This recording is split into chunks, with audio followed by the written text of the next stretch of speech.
That's capitalistic. Yeah. Well, it's a Democratic Party. What do you expect? I don't know what Jordan had in mind for this thing, but my first thought was to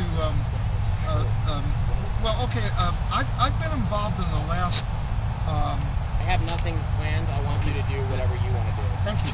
Do you want to sit down? Yeah, I'm going to join you right now. I've been involved since '03, since the war started, and since the movie, the Weather Underground movie, came out. This is Liz Cole over here. She is the booking agent and promoter, for the Weather Underground movie. So anyway, Liz and I first met in '04. But anyway, since '03, I've been talking with this movie and talking to college students and activists about my own history. And I thought what might be productive is for me to maybe give a 5-minute version of SDS, Columbia, the Weathermen, the Weather Underground, my 5-minute version, which kind of is sort of a little parable. It's in story form, but it has a point. And I think I'll tell you the point right now. Okay? The point is something about the difference, in my own experience, through my own experience, between organizing and self-expression. And there seems to be a lot of confusion over these matters, and also even the definition of organizing. Okay, so if somebody has a watch, who would like to be the timer? Okay, Scott, will you be the timer?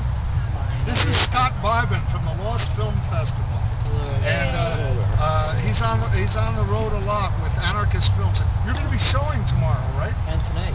Well, tonight at 2615 Welton, we're having an after-hours party with lots of revolutionary hip-hop artists, like people like The Coup and probably Dead Prez and Greg Palace will show up. And tomorrow I'll be showing films during the Rage Against the Machine show and maybe here later in the evening.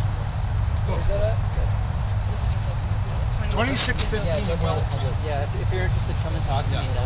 And Jello Biafra will be there. At 11 and then... And John Lennon. In spirit. We've exhumed the corpse of Leonard Skinner. So come on, either join us or, it's going to be a discussion, okay? Come on, sit down. So it's going to be, Scott, will you give me on your mark, get set, go, and I'll do 5 minutes on all of this stuff, and then I'll stop, and I'm going to ask people to just say what's on your mind about, and if you would, if it seems appropriate, keep it to the organizing and self-expression problem. Okay, I'm going to try to lay out the problem of organizing versus self-expression, but if you want to talk about anything else, you can. Now, I've also invited a number of people here to talk about their organizing, the kinds of organizing they do, as just examples of organizing. Okay. Can you hear in the back? Could you move a little closer, because it's really hard to yell. So come on a little closer. Okay, Scott, are you ready? Yeah. So tell me when it's 5 minutes is over. Tell me on your mark. It's at go. Okay. Go. Okay.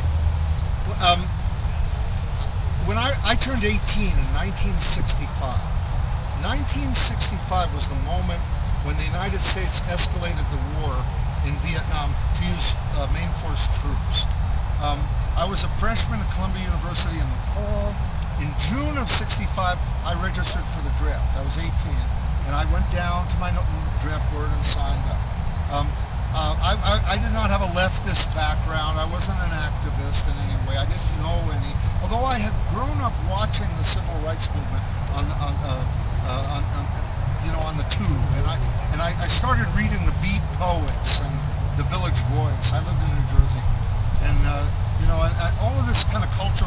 Folk song revival of the late 50s, early 60s was kind of an interesting sort of cultural influence. When I got to Columbia, I met a large number. By large, I mean like 30 people who were dedicated to building a movement against the war on campus, right? And a lot of them were red diaper babies. They were children of communists or socialists. We call them red diaper babies. I was not. My father was a small business owner. I'm just from a sort of an apolitical Jewish Democratic Party kind of New Deal kind of. My parents were Depression people. But when I got to Columbia, I fell in with these people, and I found that what they were doing was the most interesting thing on campus. It was teaching each other, teaching me what the nature of the war in Vietnam was about. A war of occupation against a civilian population. These people had in their heads a model of building a movement, which they called organizing. They got this model from the civil rights movement, which had a thing called organizing. The civil rights movement also got it from the labor movement. Could you come in closer so we don't have to yell? So the idea was we would teach each other, and we would reach out to other people, we would engage with other people, and we would get them to join our movement through a kind of a personal engagement. That's a model of organizing that I inherited, or I got, and the anti-war movement got from the civil rights and labor movement, which was contiguous in time with the anti-war movement, right? So the idea was always to grow the movement, to bring more people in to end the war. Okay? Now, 3.5 years of organizing on campus, which involved a lot of education, teach-ins, confrontation sometimes. Often we were in a minority status, but always knocking on doors in the dorms, talking to people. I got recruited by a guy named David Gilbert, who's now in prison for the rest of his life. He's in the Weather Underground movie. Knocking on my door when I was a freshman and asking me what I thought about the war in Vietnam. And I said, well, I think it's wrong, but I don't know much about it. Right? We organized over a long period of time. In the spring of '68, a tremendous number of historical events happened like that. From January 31st to April, the Tet Offensive in Vietnam, which reversed American public's understanding of the war. It was very much like the year 2006 in Iraq, where people suddenly realized we weren't going to win, no matter what the lies were. And incidentally, the lies were exactly the same words. The light at the end of the tunnel, the Vietnamese will take responsibility for their own defense. Oh, just all the same lies. Okay.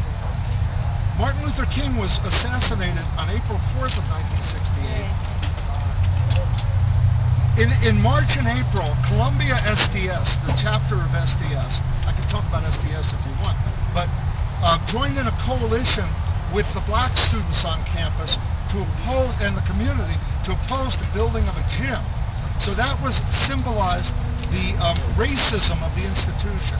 It all came to a head, and I'll skip the way it all happened, in April of '68, when this sort of explosion took place on campus, and we wound up taking over 5 buildings non-violently and holding them for about a week. Then the university made the colossal blunder of calling the New York cops. Thousands of cops came in, beat up hundreds of people, arrested 600 people that night, and that was then resulted in a major strike. It was the biggest strike against the university up to that time, although there had been others. That got a lot of publicity because we were in New York, and the media capital. And Columbia became a symbol of students in revolt. Also, May, that was April 23rd, May, France jumped off. What's known as the May-June events in France, which was a student-initiated, student-worker revolution against the government and against capitalism.